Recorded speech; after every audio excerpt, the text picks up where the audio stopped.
This is Ari Koretsky, and welcome to Jews You Should Know, introducing the broader community to interesting and inspiring Jewish men and women making a difference in our world. Some are already famous, some not yet so, but each is a Jew you should know. We are back with another fabulous episode of Jews You Should Know. This week, featuring Ola Sergatchov.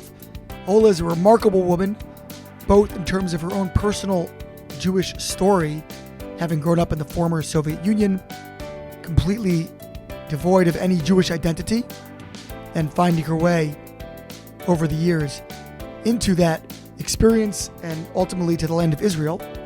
And she also is a remarkable cybersecurity expert, in a sense, a double minority, being both a woman and a deeply observant person altogether, much less a woman, in the field of high tech and particular cybersecurity, where she is a real expert. So we had a great conversation about all of those themes, including her story, and I think you'll really enjoy hearing what Olga has to say. Meanwhile, a reminder as always to follow us on social media at Jews You Should Know, spelled out fully on Instagram and Facebook, Jews You Should Know with the letter U on Twitter. Subscribe wherever you're listening, whether that's Apple Podcasts, Spotify, Google Podcasts, Stitcher, any podcast app. Please share with others, rate and review wherever you're listening. Comments and sponsorships available by emailing jewsyoushouldknow@gmail.com. And now to our conversation with Ola Sergatchov. We are here with Ola Sergatchov, a cybersecurity expert, and perhaps unusual in that space in that she is a observant and what we call Haredi or ultra-Orthodox, although those are not my favorite terms, but Haredi woman living in Israel and really has risen to the upper echelons of cybersecurity industry there. How are you, Ola? Hi, good to see you and good to meet you, Ari. Or should I say, Rabbi Ari?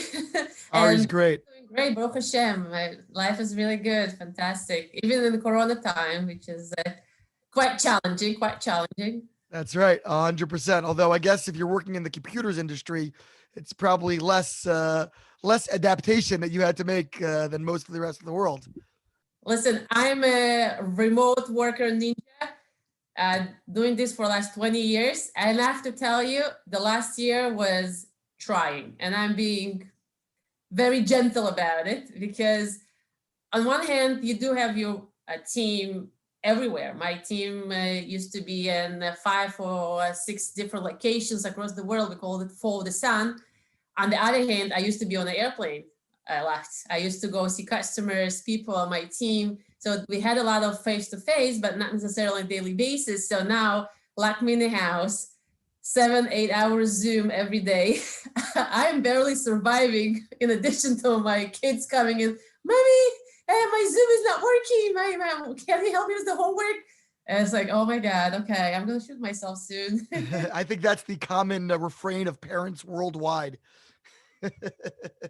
I guess now your children are home also because of, especially in Israel, where there's been all these lockdowns over and over. Yes, and they're quite lovely. They did have good preparation in the school system, and they do have program, and the teachers are great and amazing. But still, it's very, very trying. Right. Israel's at like 3 or 4 lockdowns now. Well, that's our third one. Yeah, that's our third one. Yeah. Unbelievable. Okay, so you weren't always in Israel, though, Ola, and you weren't always flying around the world or leading teams and things like that. So where did it all start for you? I guess anyone listening is probably picking up. If you didn't get it from the name Ola Sergatchov, then I think the accent will be betraying your Russian or FSU background. So give us a little bit about your early upbringing, where you're from. Sure. I was born in St. Petersburg, or shall I say Leningrad. Leningrad there. I was born. It switched names all of a sudden in the middle. So not sure. And I think they switched it back. So I have no idea what my... now it's back to St. Petersburg, right? Is like kind of going back to their roots. And then they want to call it Petrograd, and then they changed it. I have no idea what the actual... Anyway, so Russia, I was... my school years is right around the perestroika time, when the screens fell down and the walls started to be slowly dissipating or destroyed. We've had on the podcast, we've had Yosef Mendelevich and Natan Sharansky have both been on the podcast. So we've spoken quite a bit about the dissidents and prisoners of Zion and things like that. Wow. So I was actually on the other side of this. I'm coming from a completely assimilated family, meaning I had no idea I'm Jewish. Even though I was in a super privileged school, with all the, gifted music, everything, probably 80% of our staff were Jewish. I had no idea I am. And all of a sudden, around age of 16, where we called it sitting on the suitcases. Eventually, they were able to leave. The Jews could go America, Israel, Germany, everywhere they would like to go. And then we were literally seeing people leaving almost every week. And so we had this feeling sitting on the suitcases. So like, where are you going to go? Where are you going to go? And I'm like, well, that's nothing to do with me, right? Because I'm not Jewish. And then my parents like, well, about that. And they brought some papers, showed me what's going on. I'm like, interesting. And then I start thinking.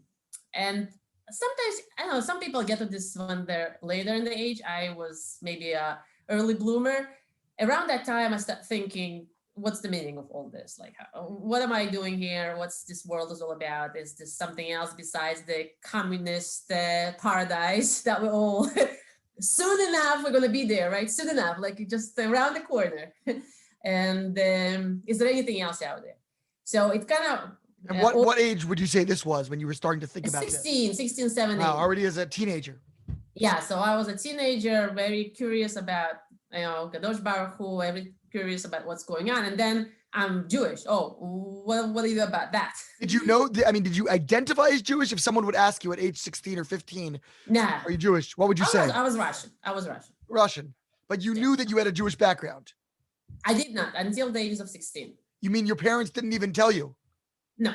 Wow. And why not? I had Russian last name. I have Russian everything. Russian Is that because your parents wanted to protect you, or what was why didn't they tell you? I think somewhere down, goes back to my grandparents. They just made a decision they had an opportunity to switch their birth certificates and all the registries. So they wanted just not to have any issues whatsoever with any of the Jewish, ancestry. And it was not that important, and it was more important to survive. So as you can imagine, when I go back into my roots, some people were killed in the after the revolution, in the civil war. Some of them were killed in the Holocaust. So there was so much. So my grandparents, that they all made it. They were all in St. Petersburg. They were not born there. They came from Ukraine and from main Russia. They just didn't feel that dragging that ancestry with them to St. Petersburg would do any good for them. In your roots, like how far back you have to go to find observant Jews or Jews who are really... Two generations. So not so far. My grandfather had the synagogue registry of all their birth certificates, and I have the pictures seeing them wearing those funny hats and funny dresses. I'm almost certain that my great-grandfather was wearing a wig, but I'm not sure. Back then, if you also aware, not always the women cover their head, depending on how. And wigs were also expensive. So, They're expensive now too, trust me, as you know, and as any husband knows. Yeah. That's for sure. So, and so that's kind of everything aligned for me. I knew that probably I'm not going to stay in Russia now that I have the kind of way out, the ticket to the freedom. For me, it was being Jewish was actually some sort of transportation vehicle, get out of Russia. So how did you discover that you were Jewish if you didn't know till you were 16? One day your parents just said, by the way, Ola, because guess what? Surprise. They felt that they needed to give us an opportunity to make our own decisions, me and my sister, to make their own decisions in terms of where they're going to build their future. And as I said, being Jewish at that time in Russia, and it's really hard to explain how it looked like in the perestroika time. It was not a pleasant time, let's put it this way. So they felt that we have to know, so we have opportunity to use this as a tool to get out of Russia and maybe create better life for ourselves. And then that was basically it. There was nothing spiritual about it. There's nothing, oh, let's see where our ancestors are. Let's see what's the kind of whole heritage. My parents didn't really had any of that. It was very pragmatic or utilitarian. Business only and survival. Do you remember where you were when they told you? Do you remember, did you feel surprised? Like, what? No, it's kind of evolved. It wasn't like one time, like, let's sit down and talk about it. It was just kind of evolved over time. Okay, people are leaving, our friends are leaving, everybody is leaving. Apparently, 50% of our friends are Jewish. So what's about this? And then like, why are you not leaving? But we're not Jewish. Well, kind of you are. You're just ignoring that. So that's how. Did you have to prove it to the Russians that you were Jewish in order to leave? No, the other way around. I had to prove to Israelis that I'm Jewish in order to get to Israel. And you didn't have the documents, it sounds like, because right? A whole bunch of paperwork, all the pictures of, originals of the registry, because everything was pretty much burned to the ground. All the archives were not existing, but there was some paperwork that we still had. So we pulled this all together, some birth certificates, some stuff. So I think also back then in Israel, they were so happy to get any young, 16, 17, 18 years old. So they were less, meticulous about exactly how we're going to prove it. As long as you're more or less kind of around that area, kind of Jewish and looking a little bit. Look a little Jewish, yeah. Yeah, they'll let you go. Wow. So this was like what, 1988, 1987? I would say, no, I came to Israel much earlier than that. I came in 1992. So I would say that was slightly before that, a few years before that. Got it. So you were 16 years old and you figured out that you're Jewish and you have a way out, and your parents said, you could go. Well, there were two conditions attached to it, and that I think was really deterministic for my future. One, I have to stay in Russia until I finish my high school. And the second, I have to learn for 1 year, I have to study Hebrew. I can't go without me have basic language skills. How do you do Hebrew? I mean, there's no there's no ulpan in Russia. So I had to figure out, so I had to make connections. And my father says, it's your problem. I'm not going to sign your paperwork until you show me. So how do I show? He trusts my word, right? He knows that I'm not going to lie to him. But you have to figure out. You have to call people. You have to figure out where to study, how to learn it. And little by little, you pull one thread, another thread, another thread. And then, okay, there are people that can teach you. There are classes. There may be even something that you can listen in. And then Chabad showed up, or I actually showed up at Chabad. And then another thing, this is just a really Russian thing, okay? Russians love freebies. I mean, everybody loves freebies, but Russians are the whole thing about freebies. Whatever you can get for free, you're gonna take 5, okay? And they offered me a free, no charges, no nothing, summer camp in beautiful place, like a resort for, I think, a month. All included, food, sleep, everything, and some classes in Judaism. I'm like, okay, that sounds fantastic. It's for free. So I'm going to go. And I think that really what was the last thing that completed this whole picture that started evolve later on. Because that was the first Shabbos. I actually lit the candles. And that was the connection. I said stars aligned. I had that little star inside me that just lit up. When you were growing up, did you buy into the whole communist and atheistic worldview, or you didn't really think much about it? You said when you were a teenager, you were starting to discuss and debate and, meditate about ideas. But until that point, had you been kind of a real doctrinaire atheist, like so many communists were, or was it something that you just kind of repeated and did because that was in the culture? So I will tell you two stories, okay? And I guess I'll give you a little bit of a hint. One story there's a scouts, but in Russia it's called pioneers. Yeah, you kind of, that's the first time really you get exposed to kind of be part of something bigger, be like socialism, you get accepted. You learn all the marches and all the songs. Yeah, and you kind of be part of this bigger thing, right? And you have to everybody get accepted, but you have this special ceremony and you get this red, like a tie that you're kind of wearing, and you have to wear it all the time to school. So that was kind of really special day for me. And I'm coming home and I'm all excited and I'm all like beaming with like, oh my, like what is going on here? I'm a pioneer. I have arrived. It's like almost like bar mitzvah. By the way, around the same age. And my mom is looking at me like weirdly. It's like, what's the big deal? I'm like, well, I'm a pioneer. She's like, okay, cool. Here's the lunch, let's eat. And then I realized that maybe it's not so. So that was like a first thing. Second thing. Had your mother been in Pioneers? Everybody has to. This is not, you can't choose unless they punish you and they actually take you out of the pioneers, and that's a really bad thing. Oh, that's a really bad thing. Okay, only that for traders and for people that are on a blacklist of the Communist Party. So you don't want to be there. So, and then there were elections, right? In Russia, there were elections. So how to do the in quotations, yeah. You have one person to choose from. Like everybody has, like, you had elections for the mayor, you have elections for the local government, you have elections for the government. I don't remember how it's called back then.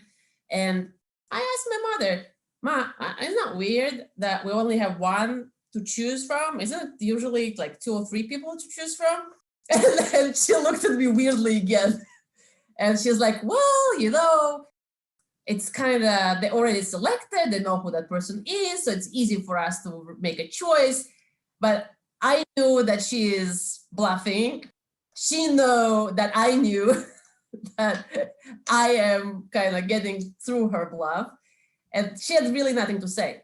So it gives you a little bit of kind of picture where we kind of were making fun of our lives in a way. You think your mother herself was disillusioned? Of course. Yeah. I don't think they really bought into this old communist thing. And do you think that was pretty much the case for most people that you knew, and just nobody, like the big secret that nobody could actually say out loud? Or did a lot of people really, buy in? Well, we belong to a very thin amount of people, I would say. Like, I don't know, it's a layer. It's not even, it's not like middle class. It's not nothing like that. Everybody was poor in Russia, unless you're party functionary or somebody who knows how to steal money and not to get caught. But we were not workers, right? And we were not the privileged ones, but we was called intelligentsia, the thinkers, right? Academics and such. Engineers, they got education, we're coming from the family of architects and engineers and people that did more than, blue collar type of work. And those layers, it's always a dissent, okay? We always think out of the box.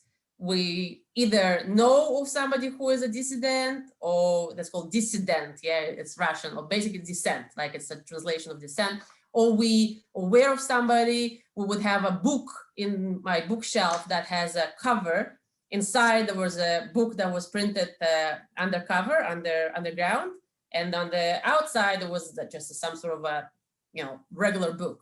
My father had a friend that taught Hebrew, and he didn't get caught, but he had to immigrate in the 70s. But his friends were involved in if you remember, there was a whole thing about the hijacking the airplane. That's Mendelevich. Yes, Joseph Mendelevich, yeah. So there were a whole bunch of people there that some of them really got punished severely for that. So he knew some of these people. Right? So my father knew somebody who knew somebody, okay? So it was always very clear to us that this whole thing is basically Animal Farm, which we were not allowed to read, but everybody read in our circles. And everybody knew that this is just another way to control money and power. and we just really not in a position to do anything about it, but we will always go, we call it go with the fist inside your pocket. So we will not openly kick you in the face, or so to say, or do something about it, but we will silently disagree with the party line.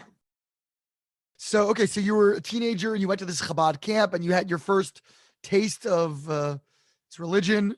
And what for you, it sounds like it was more experiential than philosophical. Well, let's go back for a few minutes. I actually tried everything. I tried a church, I tried a mosque, I did some time with the Buddhists. It was around the time everybody came, even the Jehovah's Witnesses, but that was a complete, that I didn't buy into. The guys that knock on your door. Yeah, the door, sure. So they did a huge stadiums of brainwashing. That was just an amazing thing, yeah. So I tried everything, and I did look for meaning. And I think the second thing that happened in that camp is that we also took the Yosef and his brothers story from Tanakh, and we actually did the real learning, where we actually spent few weeks going through the Parsha, or actually few of them, and reading, not really reading, but trying to understand the Rashi and trying to understand this and why happened that and why this happened and what was the meaning of that. And then I understand that that's the only religion or way of life that you are not necessarily receiving everything as a given. Of course, there are certain things that are given, but then you also allowed to ask questions, and you are allowed to have your own choices, and you are allowed to arrive to different conclusions, and it's okay. For me, coming from the whole generation of thinkers, right? My entire family, were more or less educated people. For me, it was like, whoa, well, that's a nice religion to pick if I have to pick one, because not only I have this whole emotional connection, I also have the intellectual connection. And philosophically, it also made sense to me, because it's very logical. If you think about it, we have a very logical way of living. Oh, well, let's take away the why you shake the arba minim in certain way and what they really symbolize. Oh, because Hashem said so. Or why you have tzitzis. Well, that's why he said so, right? Let's take away that he said so part. But in terms of how we arrive to conclusions and why we do certain things, why there's a Shabbos rules, everything is logical if you think about it. So for me, it fell right into what I'm used to. I'm reading the books. My parents had a huge library of every single book we can think, and I'm reading since I'm, I think, 2 years old. So for me, it was like, whoa, this is cool. I don't have to believe that story of a Jewish kid that walked on water and, divided bread and wine and made miracles, because I get it. This is like a story, and that's the real thing. Okay, I don't want to offend anybody, and there's a whole bunch of friends that I have are Christians. I have nothing against that, but for me, it was just not logical. Okay, so the logic didn't work there. So it sounds like it was a blend of that philosophical appeal as well as the experiential, sort of the activating of your soul by lighting the candles and being in that environment. I like that word, activating. This is okay. Cool. You can take it. Like you have this gift card, and then you punch the code in. That's right. Put the code in. That's right. Dial it up. So where'd you go from there? You graduated high school. Did you go right to Israel? You studied some Hebrew. Was it straight to the Holy Land? I had a little bit of academy for music. My background is I finished the school for gifted kids. I'm a pianist. I'm a classical. You are Russian, so of course. Yeah, well, duh. So I had to go and try it out for a little bit. And then I just it was just obvious that I'm not going to continue that path of education. This was in Russia still? You went to a conservatory? I was still in Russia, yeah. I was still in Russia. And it's interesting to connect to the listeners. I didn't have any studies, math, or any studies that are not like music and arts, whatever, after the 8th grade. So meaning I had absolutely zero background on anything that has to do with my ability to study in the academy anything that is outside of the arts. Because you were in a music intensive school. Yes. There was a decision made that after 8th grade, we almost don't have any other studies, but anything related to arts, anything like music, arts, and other related topics or subjects. So I realized that in Russia, I don't have the background from what I have in the school to even attempt to get accepted to any other studies besides music or anything related to music. So that was a no-go, because I had to basically go 2 years back and just complete yet another round of exams and studies. It was just not for me. So that was obvious that if I want to do something different, I have to leave. So everything was like, I was religious already. I want to try to keep Shabbos. I want to try to keep kashrus. It was almost impossible to do it in Russia. There's back then was no kosher meat, so it was just not working for me.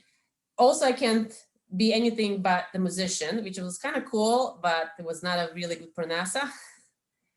And I really felt strongly that my future is not in Russia, but elsewhere. And Israel was a logical conclusion because, I thought everybody in Israel is religious. Did you know that? Oh, that was very naive, right? So for me, it's like, if you're in Israel, obviously this is like, you have to do it. Like this is not the other way. So then I basically put all my paperwork through. It took a while to get there. In the meantime, I was studying Hebrew, which was super helpful. My father actually did an amazing thing for me, because coming to Israel, I was able to communicate. And then yet another miracle happened, but you know what? It's not even miracles. It's really true hashgacha pratit.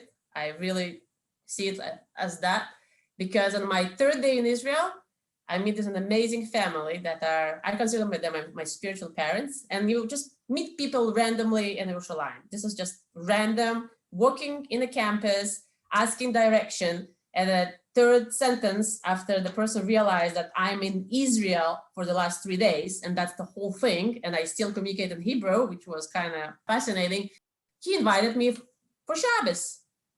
And I was so naive, right? Foreign man, I have no idea who he is. Okay, he is in the campus, but he may be, axe killer or like, I don't know. It's a little bit crazy, right? But we were stupid and young. We're still stupid, but we are older now. And I stupidly agreed. So no, that's great. That's a great opportunity. And from that point, these people became my spiritual parents in Israel. Because the first time I walked into their house, I saw a wall full of books, and some of them were secular, some of them were not. And then another room full of Sfarim. And I'm like, oh, I came home, because that was exactly what my parents had. And were they Russian?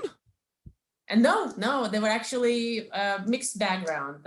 She was like a 6th or 7th generation Zachronah Livracha. Unfortunately, she passed away a year ago. She was a 6th generation in Israel, and he was born in Switzerland. He is still alive, Baruch Hashem. He should have till 120. An amazing people, amazing couple. And I became their adopted daughter, if you wish.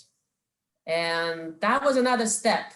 Basically, they designed what I am today from the spiritual point of view, for the hashkafa point of view, how I balance the secular and the religious parts of my lives, right? Because they're both professionals. They were professionals and obviously from Jews.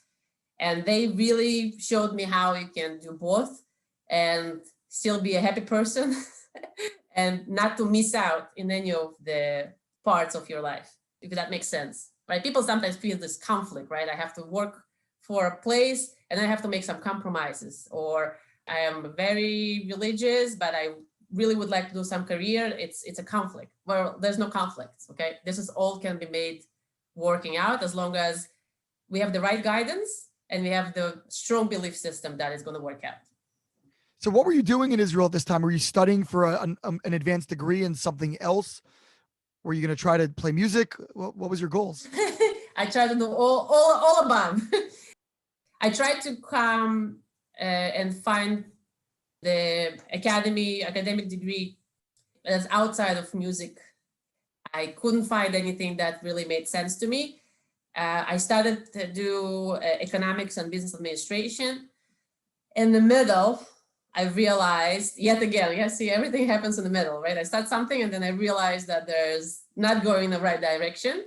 And it's certainly well in life, but also a warning here. Sometimes you do have to finish one thing because there's a meaning to that as well. And there's lessons that we need to learn in life, how to finish them and how to say no in the middle, not to get too invested in something that is not really making sense, right? So in the middle, I realized that I like more to program in Excel than to do accounting and other stuff related to economics. And I switched to doing actually computers degree. So in Israel, I could do it because once I was accepted to the university, I had to do really little additions to what I had already in the background to really switch. So I didn't go to the university. I did a college that had this program for advanced students in computer science. And that's basically what I am today. And I continued study. I studied psychology. I studied a whole bunch of other topics. I think I never stopped learning till now. I do always find something new to learn. Otherwise, it's just boring and the brain starts to shrink, and then you do like this, you shake your head and you see the noise of your brain hitting the walls of your skull. I try not to get there. So you've been doing computers the entire time you've been in Israel? Pretty much? Pretty much, yes. But also, word of caution, I realized that computer is cool and nice, and I had 3 job offers the second I finished before even I had my final exams and project.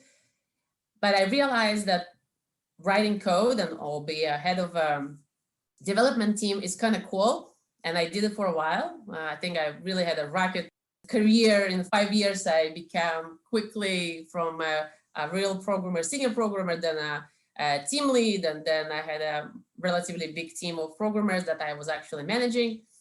And I realized that I can do more than that. And if you look at my career from where I started as a computer programmer, and I have a strong technical background, and what I am today, Vice President of Corporate Strategy with a cybersecurity startup, you can figure out basically that I went from so many different types of work that I did that allowed me today not only to pick the type of work I really want to do at my advanced age, but also stay current in the technology world. I think one of the things that I would like to advise anybody who decides to go down the path of technical career or anything has to do with technology, computer, cyber, you have to be current. You always have to look around. What's the new big thing? What's happening? Where things are going? Educate yourself constantly. And sometimes people feel that it's not, it's tiring, right? I learned something in the school, 5 years later, it's irrelevant. I have to do something new, different, maybe adjust my knowledge, adjust my skills and do something else. What I did, instead of doing that, I went to do more of a technical sales, pre-sale, post-sale, services delivery, business development, marketing, and also product management. So basically, because of have that strong background and enough experience in the back of my head, I could go and pretty much pick any type of role. I didn't do sales just because it's too stressful for me. But it was a good way to design my career that I never ever lost track and connection with what's going on today and what's going to happen in 1 or 3 years. We're not naive, but we see where things are going. What was the state in 2 areas, because you're unique as a industry leader in cybersecurity and programming in general, I think, in 2 ways, both as a woman and as a religious woman. At the time that you were starting your career and as it was progressing, what was the state of both of those, quote, minorities in these industries? And did you feel like kind of a double minority when you first started out? And I don't know if that persists till today. I imagine today it's a little bit more common, but what was that like as you were coming up, and did it take a lot of negotiating and courage in a sense to be able to navigate all of that? I was young and stupid, and I ignored a lot of things that were today for, in the Me Too and other things, and discrimination would be. And I will explain what I mean by that. Because I was double minority, and I think none of the workplace I worked for, I had any women even being part of in such certain capacity of the development team. Maybe one or twice I met somebody that was in that team, and I made sure that I was hiring or just trying to hire women into the teams that I was responsible for. But when I was landing in the company, the landscape was 95% men in the space. So that's already, I'm the minority. Religious, okay, the questions are very like, oh, you're gonna make babies every year, or you're gonna, and there were almost that level of questions in certain interviews. I kid you not. I remember one time, it was just really something that kind of stuck with my head. I was asked to actually commit, not in writing, thankfully, otherwise I would sue them today. Too bad. Not get pregnant in the next 3 years. Unbelievable. Today you hear something like that, you're like, oh my God. Right? This is like the late 90s, basically? It's beginning of 2000, late 90s. Yeah. I have to tell you something. I just listened to a podcast about 2 months ago, and women were speaking about them getting into, not even religious women, just women speaking about getting into this field. And maybe those questions are not asked directly, but it's always there. Oh, how are you going to manage? Oh, you have 3 children. How are you going to manage their daycare? Oh, certain things that are not supposed to be asked or even discussed in a job interview are still popping up. And this is just a perception that is changing. It's slower than I would expect, because in today's day and age, this should not be an issue. So think about that. A woman, a minority, and also being religious. So those questions, obviously, what if you need to work on Shabbat? Well, I'm not working on Shabbat. That's okay. So figure it out. So that's also, it's expectation that you're always available. You're always there because the customer needs you, right? Especially your customer facing roles. And interestingly enough, when coming to the States, I moved to the States maybe 3 or 4 years down the path of my career in Israel. For a job opportunity or? Personal reasons, job opportunity was all combined.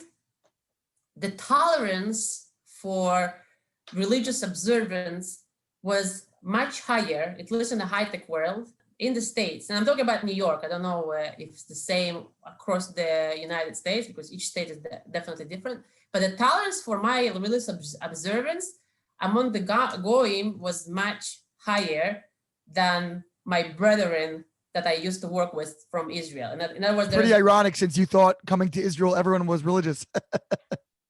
Yeah, no, and then some people that came to America from Israel that were not religious, they were less tolerant for me being religious and keeping, Shabbat, as opposed to people that are Americans, not religious. I mean, not Jewish, but they're religious, maybe Christian, and they were super respectful of me not eating, tray for drinking cola at the company gatherings. They were much more tolerant, and I learned the lesson in tolerance basically there, because when you live in Israel, it sometimes teaches you also to be less tolerant of the people that are less tolerant you are. Fascinating. I mean, also I imagine that if you were operating within the sort of that elite high-tech startup environment in Israel, that's known to really draw, and again, as a stereotype, and maybe it's changing also, but certainly I believe this was the case, that it really drew from the sort of Ashkenazi secular elite of the country. All the people coming out of the elite army units, Shimon HaMatayim and all of these different places. And it's a very secular ethos there. And so it's not really a cross section of, Masarati and traditional Sephardim and, Haredim and, even Dati Leumi so much. Maybe again, now it's probably changing, but I imagine that you were really, even within Israel, which itself is somewhat secular, that subculture is probably even more secular. Absolutely. I can hardly think of any CEO of startup I know. Again, I don't have the statistics there, but I can maybe name few of them on one hand that are religious and they either established a company or they're in a senior position within a company. And it's a super, super secular elite community. Everybody knows everybody. Kind of everybody came from the same place, or university or army or combination of both. Back then, I would think it was more like where they were in the army plus where they were in the school kind of thing. But also most of the schools like Hebrew University or Tel Aviv University were the ones that produce, or Technion, right, produce most of the professionals in the high-tech world. I think Bar-Ilan caught up slightly later to that, but I still very rarely see any of the graduates in circles I am, being right now in Israel, which is quite fascinating if you think about it. Still have about, the numbers? I think the Haredi Jews are about 12% of population in Israel. And I would say the Dati Leumi probably make another, at least same amount, 12, or maybe a little bit more than that. And yet representation in the high-tech industry from the Haredi, it's about 3%, as opposed to overall population. And I don't know the numbers for the Dati Leumi folks, but I just see what's happening in the workplaces, right? I see there's very few of them participating in this particular industry. So what do you think nowadays is going on? Again, both from the female side of things and from the religious or the Haredi side of things. It's interesting. I've read a number of articles unrelated to this conversation, but just for my own curiosity. And some articles describe how, in the Haredi girls' education system, there's been a major shift away from teaching professions and maybe lower wage, less professionalized careers into more of the high tech because various reasons, but people can work remotely, they can work in all female teams, they can earn higher salaries and so forth. On the other hand, I've read other articles that talk about how really it's a bit of a myth or a red herring, because actually many of those positions are really kind of functional positions. They're not the higher level critical thinking positions. There's not a lot of growth going on, whether that is externally imposed limitations or self-imposed limitations, as some analysts have argued that Haredi women are not interested in promoting themselves because of, they want to fit within certain time constraints and certain boxes and certain lifestyles. So do you see change happening? And is there a lot of entry and greater penetration from A, women, and B, especially Haredi women into the broader high-tech field? Or is it really kind of a myth or sort of a mirage, and it's just they're doing sort of low-level functionary work, but not actually penetrating into the inner circle of this industry? Yeah. So, you know how statistics works, right? I always use this saying that people use statistics as a drunk uses a light pole, not for illumination, but for support. Right. So it really depends who does the research and who pays for it and what kind of numbers they want to come up with. Okay. It's always an agenda driven, but that's why anecdotal perceptions are also very important. Oh, absolutely. And I think there's probably 4 different trends that I recognize. And I don't want to limit it to women in high tech or Haredi women, but also men. So you're absolutely right. Every single Beis Yaakov, at least in Israel, offers in the 8th grade an opportunity for the girls to do some sort of a deep dive or double click into the technology fields. Okay, some of them programming, some of them engineering, like all different areas. And mostly for the reasons of parnasa and able to really earn a higher salary and able to be in a better place. Because also there's not that many, how many teaching jobs you can have, right? You have seminaries released every year, thousands of girls. There's not that many schools that they can actually find a job to teach, right? So you have to have some additional options. And because of programming is certainly a field when you can limit exposure to certain things that people are not interested to be exposed. It's not customer facing. It's not, you don't have to walk around. You don't like, there's a lot of things that you can actually feel that you are in some sort of a bubble. So I think it's gets more and more popular as a additional way of earning living and decent living. Okay. So that's definitely happening. I can tell you I'm involved in all sorts of consulting questions, whatever, voluntary work. And I see just the amount of people that telling me that seminar and this course and this 2 years and that 5 years and this 4 years, whatever it is, it feels that there is a really more than it used to be, that's for sure. On the other hand, there are also places that offer all women or all men outsourcing opportunities. So they created an environment and you can actually continue be keeping the values and still earning more than you used to. So that's definitely happening. I don't know percentage wise, but interesting number just a year ago that they did a survey, 70% of the workforce, Haredi workforce in a high tech is women still. So that's interesting. And then the numbers are definitely on the rise. On the other hand, if you talk only women, the amount of women approaching high degrees in academy for computer science or any technical degrees actually down on the last decade from 30% 20 years ago to only 20%. And I think it's actually even worldwide. And comes back to the question how hard it is to manage a demanding career in general, right? That is extra hours, deliveries, it's stressful. And in a sense, to actually create a career or keep low profile and be in certain level, right? But not going beyond that level. And I think it's a really personal decision and a self-inflicted decision in a way, because I have met women, I'm like super, oh my gosh, you have to do this. You're so brilliant. You gotta do this. And I'm like, can I help you? Can I mentor you? And the answer was, no, I'm happy where I am. I want to do this. And that's what I want to do. And this is where I want to stay. And I don't want any promotion. I don't want to do anything about it because this is perfect for me. So I don't know. It's hard to say, really.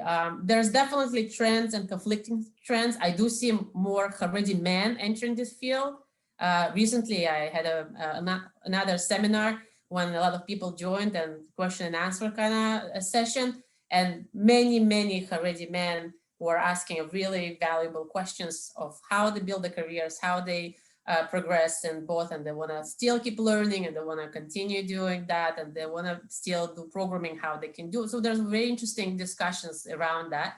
Because again, this things guarantees two things: stable income, because there's always not enough technical professionals, and interestingly enough, because of the way we structure our religious studies, I think people are more ready for this kind of out of the box thinking. For analytical skills and critical thinking. Yeah, analytical skills, critical thinking, right? Because the way we structure the Jewish studies, I'm really believing in that, especially in cybersecurity, right? That we're looking for people that know how to analyze, know how to logically arrive to conclusions, know how to see the bigger picture, know how to combine different facts and different information and do something about it. So technology and cyber are super fit for people who came from the religious studies, the Jewish studies. So I think that's also contributes to their ability to succeed and be super successful.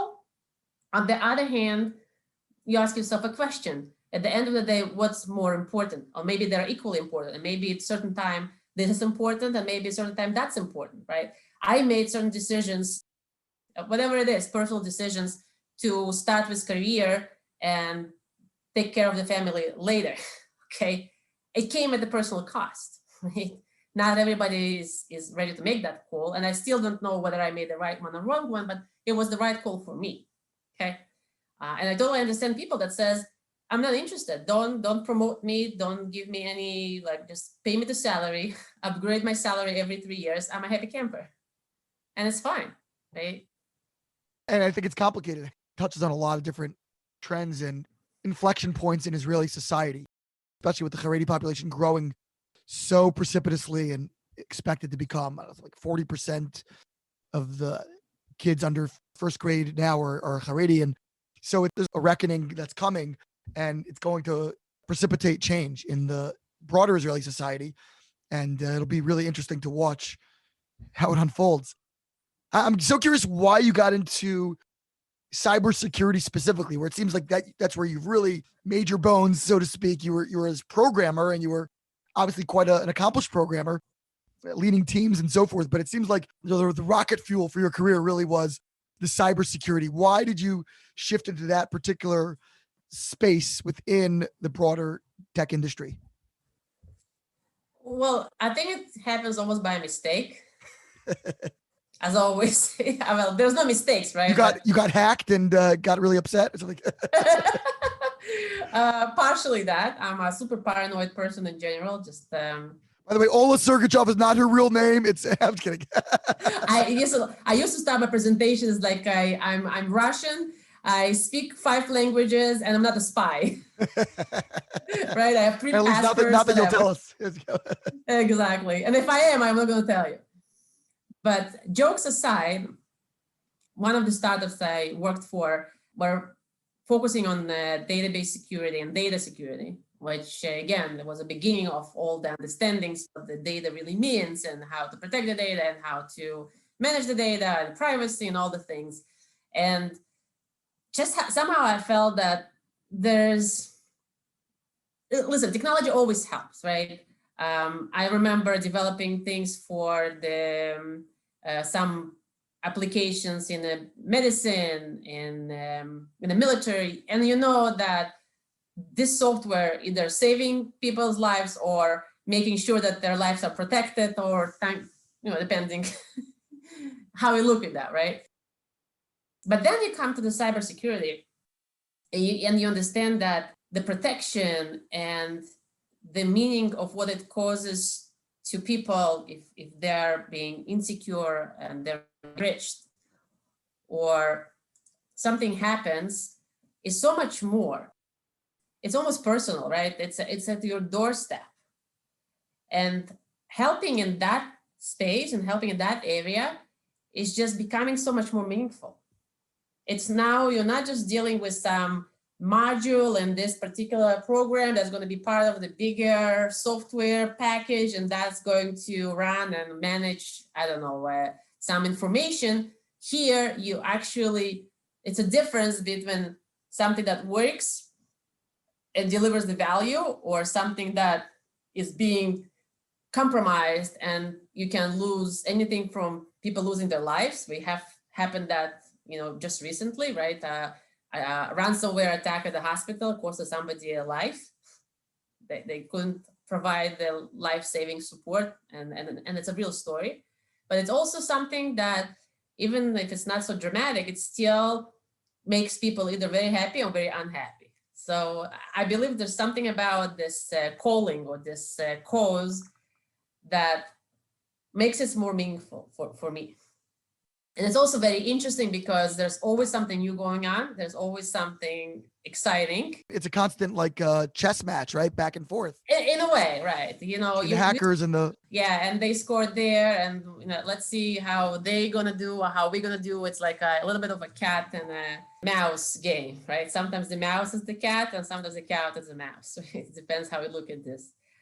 And from that point, it just was logically evolved, so that I just expand my knowledge from data security to identity security and identity management, and then now we are in network security and data set security. So they're all connected, those topics. And the more you dig And the more you gain experience, also the more valuable your experience and knowledge are. So it doesn't make sense to switch. Even though if somebody will offer today some different project in a high tech, but not necessarily like biotech, for example, is very super interesting for me, right? This whole vaccines, this whole technology behind developing those vaccines is super interesting for me. And again, I might just decide, enough cybersecurity, I want to just do something else with my life.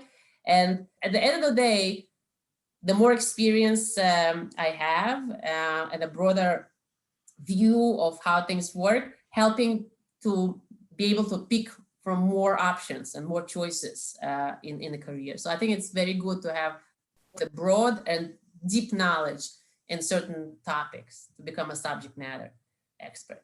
Where do you see the whole field going? Because you read all the time of these massive areas of insecurity that all of our infrastructure basically now is hackable on some level. Talk about hospitals, water systems, electric grids.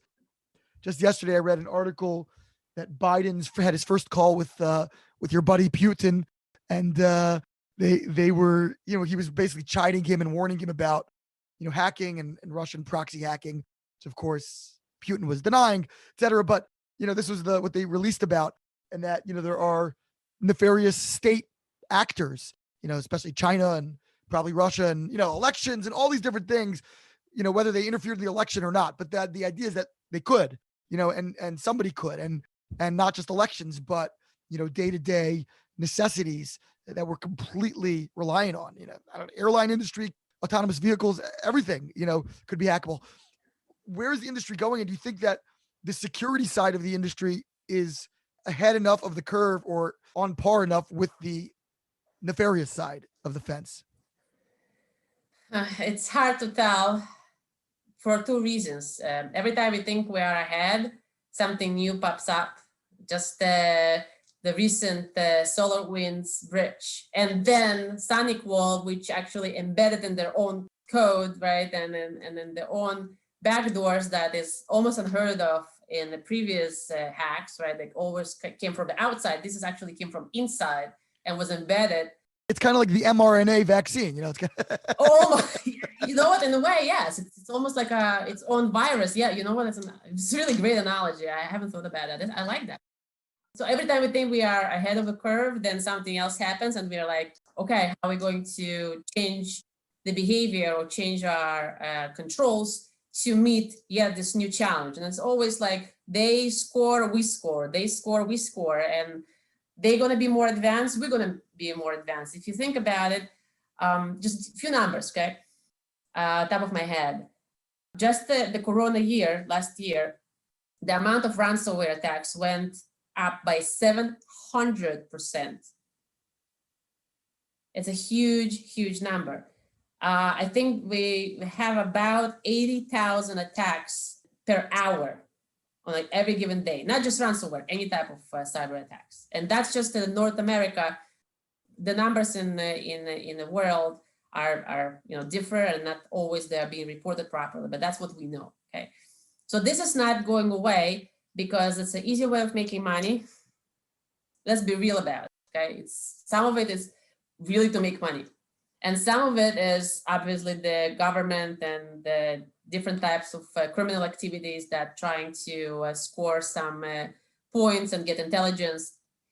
Commercial intelligence, military intelligence, government intelligence, all these things that existed in certain capacity before, they're just changing medium, and maybe the more available than they used to be, but it's not like there is something extremely different happens.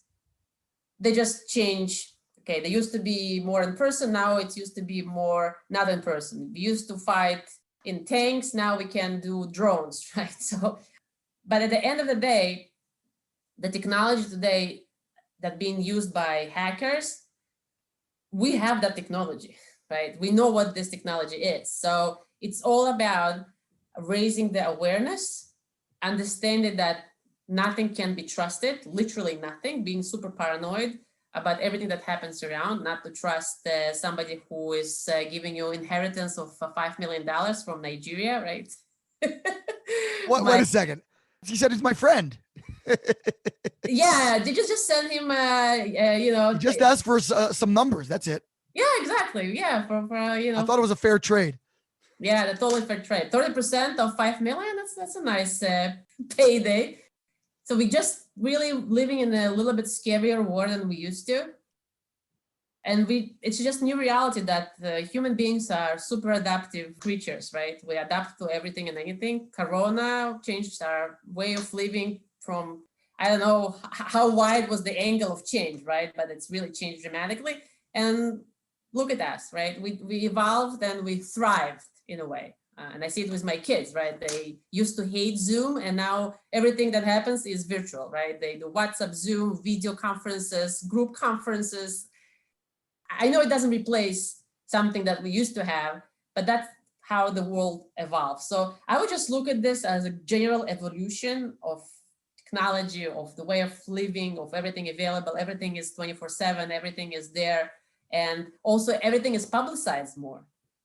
One of the things that I learned about, it doesn't necessarily mean that we didn't have that many ransomware attacks last year or 2 years ago, but now we talk about it more. So how much of that it was really there beforehand, and how much actually was the add-on because they just have more opportunities to do so.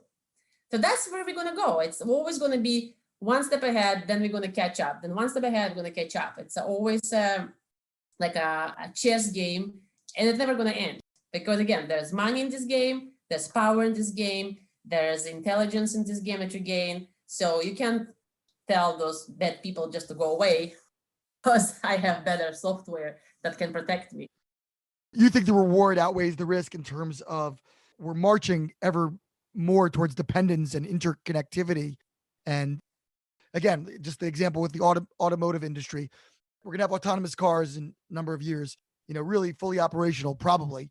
That's another thing that can now be hacked, so to speak. And even now, probably there's a lot of computer components to cars. So like we're moving that direction. I guess you'll have, survivalists who will kind of stay off the grid and never want to opt into that whole structure because of these concerns. But it sounds like you believe that there's enough that we can do to protect these infrastructures that we don't have to worry, and we can continue. We have to worry, but we can continue marching forward with our increasing reliance on networks and interconnectivity. There's a book called Victorian Internet. It was written about invention of telegraph and how it changed the way people live their lives before and after. I'm talking about affairs, I'm talking about scams, I'm talking about all these different things that were done using the telegraph. It's a fascinating book. I really suggest you read that. Printed press. Think about it this way, right? Once the Bible was printed and it was not part of the Catholic Church, all of a sudden you can actually led to the Reformation and right the whole Think about that change, how that changed. Industrial Revolution, first machine that was invented, right, sent many people home, and we said, well, there's going to be nobody to work because the factories will be fully automated, and we yet have that, right? You think about the automotive industry, which is one of the most automated industries in the world, I think, maybe drug industry, and yet you have people adapt, people change, people stay current, right? Whoever stayed current, whoever stayed updated the skills, they thrived. Whoever was stale and didn't adapt to the new world did not thrive and did not survive. They may be made it on the basic level, but nothing beyond that. So it's not about the risks and the outweigh or whatever it is, because it's happening whether we want it or don't. It's not us to decide. The world is going in that direction, okay? Because we uncovered yet another thing and yet another thing and yet another thing, and it's gonna go like with this vaccine. This vaccine opens up whole new world of vaccination, including those crazy diseases like cancer. I saw that recently, yeah. Yeah, so, but we don't know what the long term of that vaccine is gonna be. Maybe I'm gonna grow a tail in 10 years from now, right? A flat one I would prefer. But what I'm saying is, the key to the game, and that's my advice to all the listeners, keep current. Never ever stop looking around, learning, understanding where it's going, and what do you have to do, what do you have to read, educate, talk to, network, to make sure that you are moving along with the progress, or whatever you call it, evolution, or whatever you want to call it, and then you can thrive as opposed to survive. Because surviving is boring, is sad, is not fun, okay? Thriving is risky, but you can actually gain so much, right? It's worth the gain, in my opinion, and worth the risk. Beautiful. Ola, and just in closing, speaking of thriving and evolving and changing, is there anything that you see that's kind of a dream of yours still, or a rock unturned, or something that you want to still develop within yourself? You're a pianist already, and a programmer, and a security expert, and also a mother and wife and contributor to the broader Jewish society. What chapters are still unwritten for you?